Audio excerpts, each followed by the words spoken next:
Assalomu alaykum. Men Toshkent kimyo texnologiya instituti neft va gazni qayta ishlash kimyoviy texnologiyasi kafedrasi 22-22 guruh talabasi Solihova Omina. Bugungi mavzuyimiz tabiiy gazni debutanizatsiya va depropanizatsiya qilish jarayoni.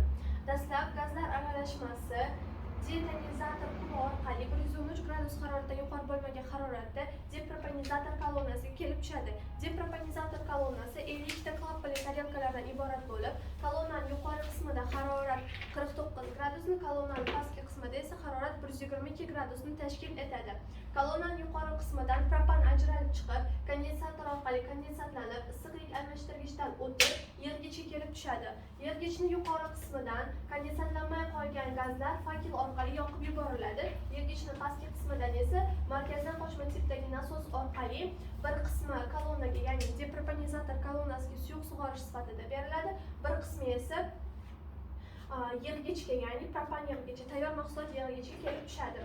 Kolonnaning pastki qismida qolgan yuqori uglevodorodlar, butan va undan yuqori uglevodorodlar jarayonning ikkinchi qismi, ya'ni debutanizator kolonnasiga kelib tushadi. Debutanizator kolonnasi 36 ta klappali tarelkalardan iborat bo'lib, kolonnaning yuqori qismida harorat 44 gradus, kolonnaning pastki qismida esa harorat 111 gradusni tashkil etadi. Kolonnaning yuqori qismidan butan ajralib chiqib, kondensator orqali kondensatlanib, issiqlik almashtirgich orqali o'tib, yig'gichga kelib tushadi. Yig'gichning yuqori qismidan kondensatlanmay qolgan gazlar fakel orqali yoqib yuboriladi. Yig'gichning pastki qismidan esa butan yig'gich, ya'ni tayyor mahsulot yig'gichiga kelib tushadi. Kolonnaning pastki qismida qolgan pentan va undan yuqori uglevodorodlar issiqlik almashtirgich orqali o'tib, keyingi jarayonga beriladi. E'tiboringiz uchun rahmat.